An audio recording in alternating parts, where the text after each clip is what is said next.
സുഖല്ലേ നിനക്ക്? ഇനിയൊരിക്കലും മടങ്ങി വരില്ലെന്ന് പറഞ്ഞു പോയതല്ലേ? അത് ഏകദേശം അറം പറ്റിയതാ. പക്ഷേ ദൈവം സമ്മതിച്ചില്ല. എനിക്കൊരു രണ്ടാം ജന്മം തന്നു, നല്ലൊരു രണ്ടാം ജന്മം.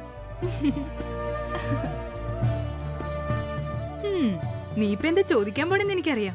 എന്നും സങ്കടം മാത്രം പറയുന്ന ആളുടെ മുഖത്തെന്താ ഇന്നിത്ര സന്തോഷന്നല്ലേ? സത്യം പറഞ്ഞ എന്റെ മനസ്സ് സന്തോഷം കൊണ്ട് നിറഞ്ഞിരിക്കുക. എനിക്ക് രക്തം നൽകി എന്നെ രക്ഷിച്ചത് ആരാന്നറിയോ നിനക്ക്? പറഞ്ഞ നീ വിശ്വസിക്കില്ല. തൃച്ചംബരത്ത് അഖിലാണ്ടേശ്വരി അമ്മ.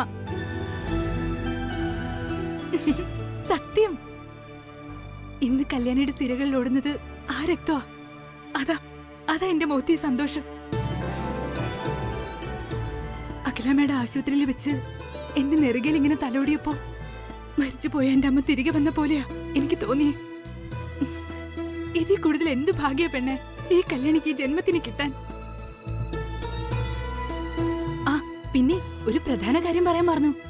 അനിയൻ കുഞ്ഞ് നന്ദന മേഡത്തിന് കല്യാണം കഴിക്കാൻ സമ്മതിച്ചു. സന്തോഷായില്ലേ നിനക്ക്? എനിക്ക് സന്തോഷായിട്ടോ. അഖില മേഡത്തിന് ഞാൻ കൊടുത്ത വാക്ക് പാലിക്കാൻ ദയവായിട്ട് സഹായിച്ചതാ.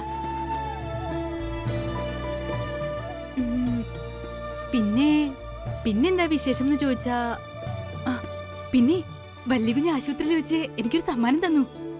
കളഞ്ഞു പോയത് ഞാൻ വിചാരിച്ച എന്റെ അമ്മയുടെ ജിമിക്കി കമ്മല്. ഞാനത് നിനക്ക് കാണിച്ചു തരാവേ, പിന്നീടാവട്ടെ. ഇപ്പോ എനിക്ക് പോണം, ഒരുപാട് ജോലിയുണ്ട് തീർക്കാൻ. പോട്ടെ, കാണാമേ. ശരിയപ്പോ.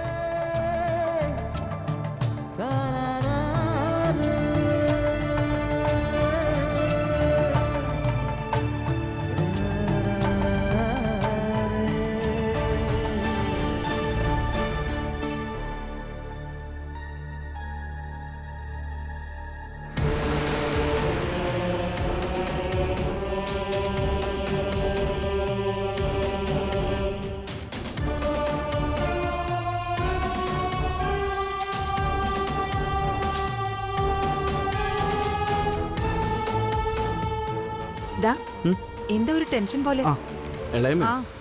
ഇളയമ്മ എന്നെ നീ ചോദിച്ചത് കേട്ടില്ലേ? അതോ കേട്ടില്ലെന്നോ നടിച്ചാണോ? നടിക്കാനോ? എന്തോന്ന്?